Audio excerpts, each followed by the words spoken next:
ನಮಸ್ತೆ. ಶ್ರೀ ಪರಂಜ್ಯೋತಿ ಕಲ್ಕಿಯವರ ಪವಾಡ. ನಾನು ತಮಿಳುನಾಡಿನ ಸೇಲಂನ ಲಾವಣ್ಯ ಪ್ರದೀಪ್.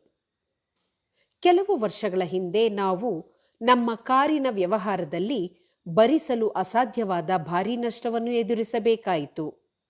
ಇದರಿಂದ ಸೇಲಂನಲ್ಲಿದ್ದ ನಮ್ಮ ಸ್ಕೋಡಾ ಕಾರ್ ಶೋರೂಮ್ ಅನ್ನು ಮುಚ್ಚಲು ನಿರ್ಧರಿಸಿದೆವು. ಈ ಸಂದರ್ಭದಲ್ಲಿ ನಾವು ನೇಮಂನಲ್ಲಿ ನಡೆದ ವಿಶೇಷ ಹೋಮದ ಮೂಲಕ ಶ್ರೀ ಪರಂಜ್ಯೋತಿ ಭಗವತಿ ಭಗವಾನರ ಆಶೀರ್ವಾದವನ್ನು ಕೋರಿದೆವು. ಪವಾಡ ಸದೃಶವಾಗಿ ಹೋಮದ ನಂತರ ಕಂಪನಿಯು ಲಾಭವನ್ನು ಗಳಿಸಲು ಪ್ರಾರಂಭಿಸಿತು. ಅಲ್ಲಿಯವರೆಗೆ ನಮ್ಮ ಶೋರೂಮ್ ಬಾಡಿಗೆ ಆವರಣದಲ್ಲಿತ್ತು. ಹೋಮದ ಮತ್ತೊಂದು ದೈವಿಕ ಆಶೀರ್ವಾದವಾಗಿ ನಮ್ಮ ಸ್ವಂತ ಆಸ್ತಿಯಲ್ಲಿ ನಿರ್ಮಿಸಲಾದ 8,000 ಚದರ ಅಡಿ ವಿಸ್ತೀರ್ಣದ ಹೊಸ ಶೋರೂಮ್ ಅನ್ನು ತೆರೆಯಲು ನಮಗೆ ಸಾಧ್ಯವಾಯಿತು. ಬಳಿಕ ಕೊರೋನಾ ಸಾಂಕ್ರಾಮಿಕದ ಸಂದರ್ಭದಲ್ಲಿ ಸುಮಾರು 3 ತಿಂಗಳ ಕಾಲ ನಮ್ಮ ವ್ಯವಹಾರವನ್ನು ಮುಚ್ಚಬೇಕಾಯಿತು.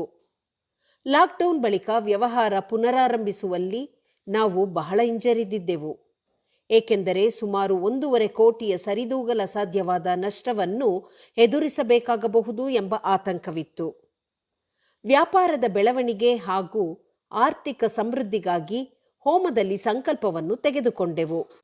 ಆಶ್ಚರ್ಯಕರವಾಗಿ ಯಾವುದೇ ರೀತಿಯ ನಷ್ಟ ನಮ್ಮ ಕಂಪನಿಗೆ ಸಂಭವಿಸಲಿಲ್ಲ.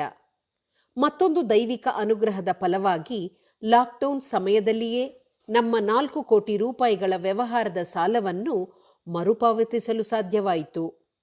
ಇಂದು ಶ್ರೀ ಪರಂಜ್ಯೋತಿ ಭಗವತಿ ಭಗವಾನರ ಅಪಾರ ಕೃಪೆ ಮತ್ತು ದಯೆಯಿಂದ ನಾವು ಉತ್ತಮ ಲಾಭವನ್ನು ಗಳಿಸುತ್ತಿದ್ದೇವೆ.